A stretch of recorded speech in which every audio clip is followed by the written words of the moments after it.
Здравейте! Вие гледате обучението Фрагментация на данните в Excel, в което ще ви покажа как да разберете дали средноаритметичната стойност описва добре вашите данни и съответно дали е подходяща за използване при целеполагане или изграждане на стратегия за промотиране. Аз съм Мариела.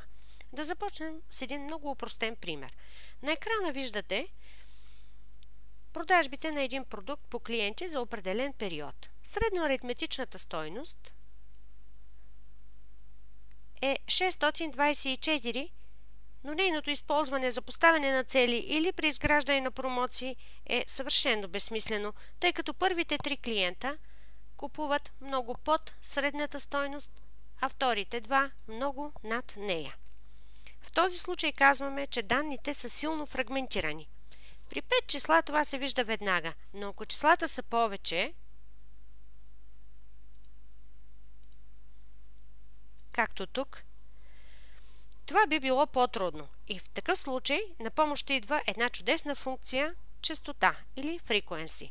Тази функция взима като аргумент вашите данни, тези, и интервалите, в които искате да видите как те се разполагат, тези. Като резултат ви показва това разпределение.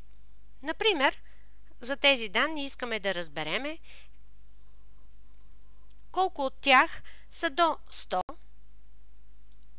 колко между 100 и 200, между 200 и 300, между 300 и 400 и над 400. Тоест, в този пример ние очакваме функцията да ни върне масив от 5 числа. Извикването на функции, които връщат като резултат масив от числа, има няколко особености, на които ще ви обърна внимание.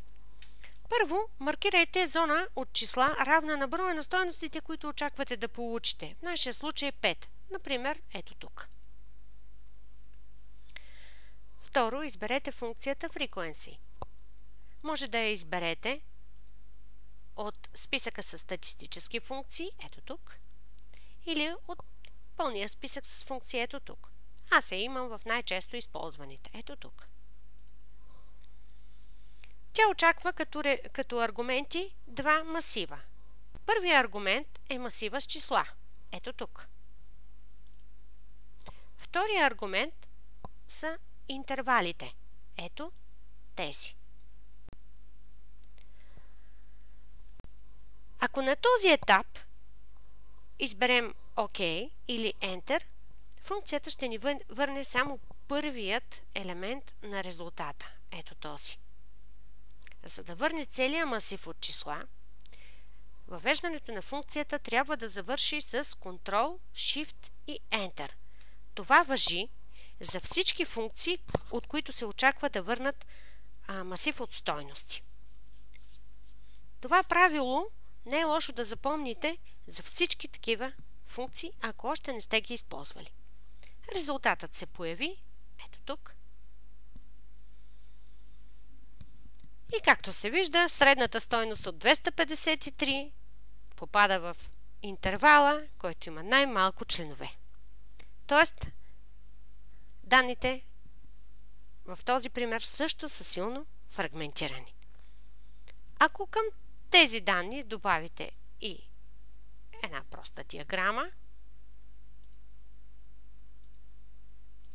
например така, то това фрагментиране ще бъде очевидно дори за шефа. Ами това е! Гледайте и следващото видео, в което ще говорим за други статистически функции, които са много удобни при анализа на данни.